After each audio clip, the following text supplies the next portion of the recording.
तर सत्ता स्थापनेसाठी आता हालचाली वाढलेल्या आहेत। फडणवीस तिसऱ्यांदा राज्याचे मुख्यमंत्री होणार आहेत। नागपूर विद्यापीठातून कायद्यातील पदवीचं शिक्षण त्यांनी घेतलेलं आहे।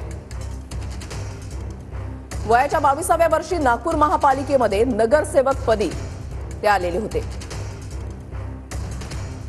वयाच्या 27व्या वर्षी नागपूर महापालिकेच्या महापौरपदी ते विराजमान झाले आणि 2 वेळा महापौर होते आणि इथून त्यांची राजकीय कारकीर्द सुरू झाली।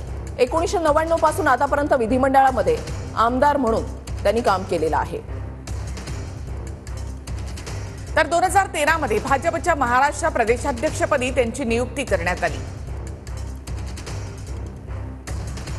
31 ऑक्टोबर 2014 ला पहिल्यांदा राज्याच्या मुख्यमंत्रीपदी ते विराजमान झाले। सर्वात तरुण मुख्यमंत्री म्हणून त्यांची ओळख आहे। वयाच्या 44व्या वर्षी मुख्यमंत्री पदाची शपथ घेणारे फडणवीस हे दुसरे तरुण मुख्यमंत्री।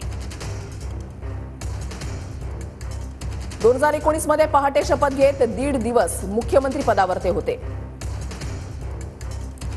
105 आमदार असताना सुद्धा 2019 ते जून 2022 दरम्यान ते विरोधी पक्षनेतेपदी होते। 30 जून 2022 ला उपमुख्यमंत्री पदाची शपथ त्यांनी घेतली। देवेंद्र फडणवीस तिसऱ्यांदा आता मुख्यमंत्री पदाची शपथ घेणार आहे।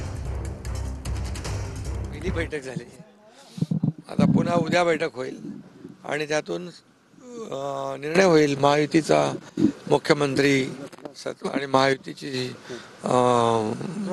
मंत्रिमंडळ गटित होईल। उद्याची बैठक कुठं होणार आहे? मुंबईत की दिल्लीमध्ये होणार? उद्या मुंबईत होईल।